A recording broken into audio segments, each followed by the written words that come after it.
This one out. This was actually a surprise. So it says the star on this scene was her overbite. So it shows this actress lady. Let me see if I can make it bigger. So it just shows her from the side with her extreme overbite. And someone went on to say, mouth breathing changes the shape of someone's face over time. That woman's face is like that from years of mouth breathing. She probably grew up with animals she was allergic to, which will block sinuses. It is important for children who are developing to not be exposed to animals they are allergic to because it will affect their facial development. Okay. There was a comment down here. Oh, the the writing is horrible, so I'm probably going to sound like a fool reading this, but let's go ahead and read it. You say it right, and I'm going to try to edit this as I read it. We'll see how well this goes. You say it right except for the animal part. Children growing up with animals don't develop allergies to those animals and neither to other things such as dust. Allergies come to people who grow up in a very clean house and are not properly exposed to bacteria, which have an important role in training out immune system when we are developing. And we'll just leave it at that. Some people are just prone to sinus infections, more so than others, mouth breathing, since they're a child and not correctly developing their facial bones and muscles. Regarding this lady, she doesn't have a mouth breather face. She also got bigger dental arches than normal. If she had not overbite, she would probably have a horse face in any case. So I went on Perplexity and went on Perplexity and I said, I just read a YouTube comment that said living as a child with pets you're allergic to causes mouth breathing, which could give you an overbite. Any truth to this? Okay. So Perplexity, which is basically ChatGPT, says there is some truth to the claim that living with pets you're allergic to as a child can contribute to mouth breathing and potentially lead to an overbite. According to the information provided, pet allergies can cause nasal congestion, making it difficult to breathe through the nose. This can lead to habitual mouth breathing in children. Chronic mouth breathing during childhood, when the facial bones and jaw are still developing, can contribute to the development of an overbite, protruding upper jaw, and other orthodontic issues.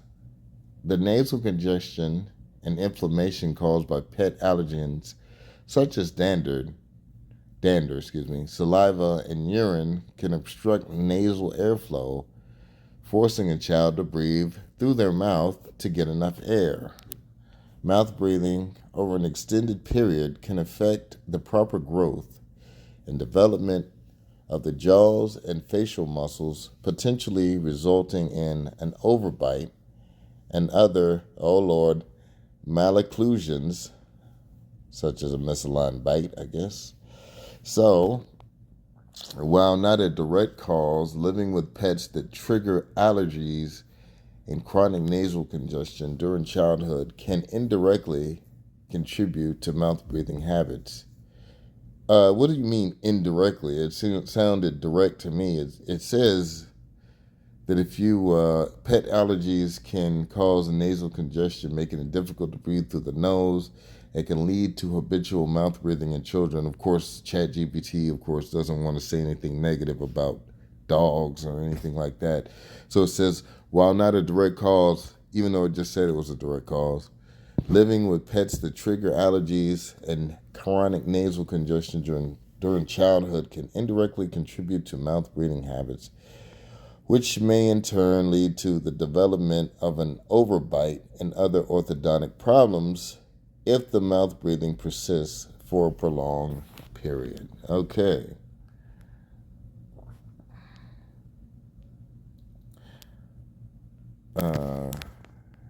Does an overbite affect your attractive Oh my God, what is it? Attractiveness. And we'll see what it says. Yes. Okay, so does an overbite affect your attractiveness? Yes, an overbite can negatively affect perceptions of attractiveness, according to research. Persons with normal ocular occlusion, oh my God, proper bite alignment, were rated as the most attractive, while those with an underbite were rated as the least attractive. I mean, that is crazy. You don't see too many people with underbites. An overbite, where the upper front teeth protrude outwards over the lower teeth, was also viewed as less attractive compared to a normal bite. The larger the overbite, the more it tends to disrupt facial harmony and symmetry, which are key components of attractiveness. An overbite can make the upper jaw appear more prominent, the nose seem larger, and the chin/lower jaw look weaker, features generally viewed as less attractive, while a slight overbite is considered normal and natural looking. A severe overbite, where the upper teeth extend too far over the lower teeth, typically perceived as less aesthetically pleasing. So in summary, research indicates an overbite, especially a severe one, can have a negative impact on how attractive a person is perceived by others, primarily due to the effects on facial proportions and jaw/teeth alignment. Correcting an overbite through orthodontics is often recommended to improve facial aesthetics and attractiveness. Okay, so let's go back here. Let's just take a quick look at this video so you can see the lady in action. Wow, it said that it could make the jaw, the nose look larger and the jaw look weaker. Her jaw certainly looks weak here. Room right above. The room you want is our best. It's always occupied. By who? Mary!